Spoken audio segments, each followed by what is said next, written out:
Hello, and welcome to Skye's Sweaty Record Review, the only new music review show hosted by a French professor immediately after jumping off an elliptical. Today I want to do something a little bit different. Usually I listen to something new that I've never heard before or even heard of, and then I talk about it and share my perspective as somebody who loves and understands music. Today I'm going to do something kind of like a video essay. Now I watch a lot of video essays and I like them, but I'm not really using a script. And I'm not going to do that thing where I pretend to drink alcohol to make myself feel easier. I will drink coffee. I drink a lot of coffee at the YMCA. Mediocre, but free. But instead what I want to do is talk about the correlation between age and taste. So as I'm getting older, I'm 41 and I don't know, that's old to me, oldest I've ever been. I feel that taste is very much connected to age, and that the most important thing in order to sort of be young is not necessarily strength or clear skin, but it's flexibility. I mean that physically, but I'm not a physical trainer, but also in your mind. And I think with music there's an amazing thing that happens. I think people get really old really young, and by that I mean at a young age they turn really old. I'd say right around 25 is where most people become old in terms of music. Anytime somebody says for the first time, oh, when I was younger, music was better, or rap used to be better. I mean, that was real hip hop when I was a kid. All this stuff is just junk. The first time you kind of say that or think that, I think that's the first time you actually start getting old.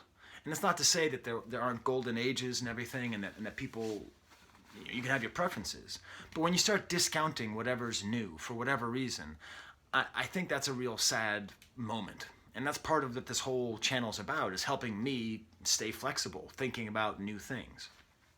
So instead of talking about two groups that I don't know at all, I'm going to study two groups that I know very well. One of them that is the music of my youth, that I still love and appreciate as an old man. The other is new rock band that I appreciate despite my old age, if you could say it that. They both came out with albums this week. And I'm talking about Ghostface Killah with the album The Lost Tapes, and 21 Pilots with their album Trench. Both of them get the Skye stamp of approval, okay? If you spend money on music, like I do, go out and buy their records immediately. I bought the 21 Pilots on vinyl the day it came out. Great. Listened to it 30 times already with the kids. It's an exaggeration, but close. It's really good music, and I really suggest listening to it. But I want to talk a little bit about sort of the relationship between my taste and my age, right? So if we start with Ghostface Killah, right? I mean, I'm 41 years old, so I'm right in the demographic of someone who loves the Wu-Tang Clan. As a matter of fact, right behind me, I put my old Wu-Tang flag that I bought in 2010, the same day that I actually met Ghostface Killah. Well, I didn't meet him. I ran up behind him and shook his hand and thanked him for his art. And this record, it's called The Lost Tapes. And it's not actually lost tapes. It's all new music. But the idea is that you're supposed to feel like Ghostface discovered some tapes from the 90s. Like this is the real thing. The production is a complete throwback to vintage Wu-Tang Clan production, not any real like kung fu stuff, but a lot of old soul samples, kind of a dusty, gritty feel. The rappers who appear on it, like Snoop Dogg and E40 and Capadonna and Raekwon the Chef, all these great 90s records. And it's awesome. I mean, it's really good. I call it sort of the Force Awakens of hip-hop. Like, it's familiar, and it's trying to sound like something that you loved when you were younger, and it succeeds. But it's weird because that just makes me feel kind of old listening to it. You know what I mean? Like, the fact that I like it is so connected to how I felt about it when I was younger. But it's still great. And to Ghostface Killah's credit, he's never released a bad album. Well, no, he's never really released a bad album. And for the Wu-Tang Clan, they've released probably more bad albums than good. But he has tried to innovate. I mean, in the early 2000s, he came up with this sort of weird whining style that didn't really catch on. He has tried to innovate with like full-length theme albums, kind of like rap operas. But this is very consciously not trying to innovate. It's just trying to make you feel like old hip-hop Wu-Tang albums. And for that, it completely succeeds. If you like that, you're going to like this record. As far as like the sample track that shows this the best, I would say a track called "Watch 'Em Holla," which is with Raekwon the Chef and Master Killah from Wu-Tang Clan. It's got the best production, the best kind of obscure Ghostface Killah lyrics. I once tried playing Ghostface Killah lyrics for a friend of mine who spoke perfect English, but she didn't understand anything he said. I mean, nobody says obscure, cool things like Ghostface Killah does, and he's still doing that, and he's very much doing it very well. So that's kind of satisfying the old, rigid man in me, who remembers what it was like when hip-hop was good. Sort of a weird parody of my point.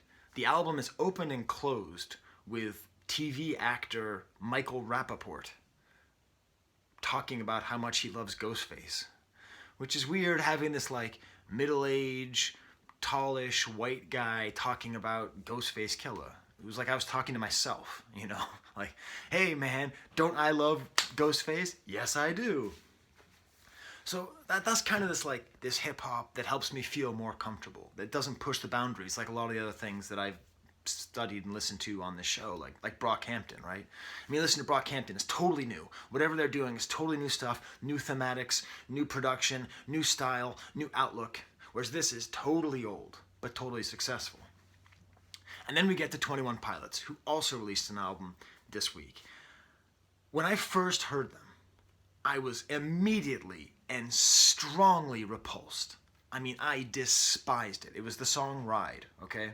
And I was driving my kids to a music lesson. Hey, music.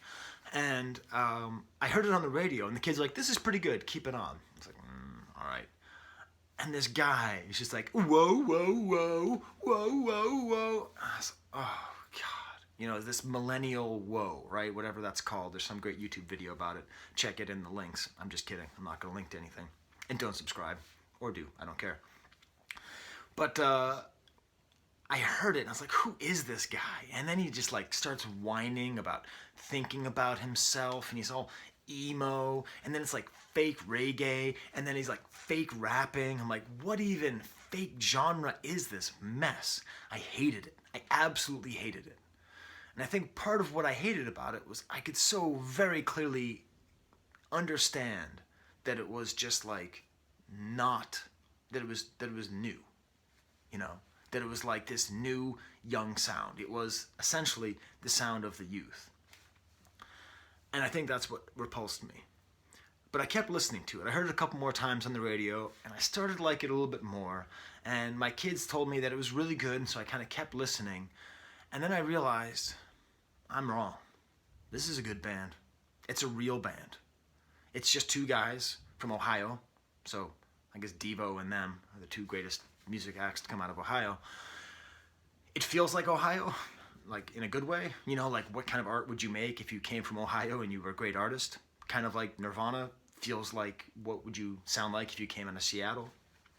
There's just two guys. There's a bass player who's also the singer and the drummer. And the drummer's just like, I don't know, animal. You know, he's just like some just crazy animal dude who's just drumming. He's just like the purest drummer. And then the singer and bass player is this super emotive, really earnest guy who's playing, and he feels so much, and he wants you to feel what he's feeling. But once you give into it, once you understand that this is like a real band, you know, you look at the credits, there's a co-producer on the whole thing, but beyond that, it's just these two guys making music. You realize it's a real perspective put out by real artists. And my suggestion to you is dismiss them at your peril. Like, don't dismiss them. Listen to them. I would even say listen to them until you like them, because that may be what it takes, you know. My brother, who dismissed Nirvana when he was in his mid-20s, now, of course, loves Nirvana because they're the greatest. I, who dismissed Kanye in my mid-20s, now love Kanye because, of course, he is the greatest. It's very easy to hear these new things and just dismiss them. I'd say 21 Pilots, and especially this album, Trench, is a good reason not to dismiss. The thing is that the whole thing, and all of their music, has a real viewpoint. There's like a real cohesion between the last album, Blurry Face, and this album, Trench. It's about death and the artistic process, and that's it. There's a little couple other songs that cover other stuff, but it's very cohesive. Death and the artistic process. It's existential and self-reflective at the same time. I mean, a great example of the kind of lyrics that I would have hated when I first heard it. I think he says, like, I am not eaten by the vultures. I am a vulture that feeds on pain. And I heard this and I laughed at it. But, like, it's not a bad line. It's something that if I heard that when I was 14 or something, I think I would have registered. I would have connected with me. And I think I might have even loved it. And in the context of appreciating this band and just seeing, like, it's an actual rock band playing stadiums and making real music, well, why not? You know, they have a song like Smithereens, which is this super cheesy, dumb love song. But once you kind of take them seriously, you kind of start to love it. And then they sort of, at the end of this song, it's this kind of, it's really cheesy, like falsetto singing and everything. At the very end, just when you're sort of really done with it, they make this little change. And they do this a lot at the very end of their songs. They go to a separate part. And they kind of let the drummer go, and they start bringing in more textures and more interesting rhythms. And all of a sudden, the song that you thought was kind of boring ends up being interesting. Another track like that is one called Cut My Lip, where it feels sort of samey, and then there's this amazing ending with fascinating rhythms and great textures. I would say if you don't know 21 Pilots and you want to try to understand them, listen to the first song that was, I believe, the first single off the album, Jumpsuit. It's everything that makes them great. It's a great bass line because the song's written by a bass player. It's a great drum line, great rhythms. It's this very earnest, searching song about the artist's pain, about being famous or being, I don't know, a celebrity. And it rocks, and then it has a really kind of quiet part, which he does pretty well, very unsettling, not quite a bridge, but just sort of extra section. It's actually very modular. And then it ends up rocking again. So that's my review. That's how you end up not like you might end up, I don't know, just staying aware of your taste and its impact and how age impacts it. I often wonder if the popularity of the Black Keys is entirely because of this phenomena, because there's something so comforting about the Black Keys that when I remember I heard them, I'm like, oh good, this is real music. Finally, young people making music I can appreciate, because it was really comfortable. It didn't push me the way 21 Pilots pushes me to deal with young people, like being young. I will close, I think about another one of my brothers who often quotes Dr. Evil when talking to me. Dr. Evil once said in Austin Powers, "There's nothing so sad as an aging hipster." And it's a very funny line. And I do think that's part of the peril that you run in when you're trying to stay relevant with music. But I think it's more worth it to keep trying. While I was exercising the whole time, there's this infomercial. You know, there's the whole bank of TVs, 6 TVs, and I can watch Fox and MSNBC and talking about the same thing somehow. And then there's this infomercial hosted by Jane Seymour, the I don't know, 60-year-old model, and it's for something called crepe erase, because apparently your skin gets crepey when you get older. It looks like crepe paper. I don't know. And she just says, "Your skin is not done being young." And so, obviously, this being a fake video essay, I have to say, your ears are not done being young. You can be old and enjoy Ghostface Killah. You can be old and enjoy 21 Pilots, but you can keep that flexibility. All right. I think I did it, right?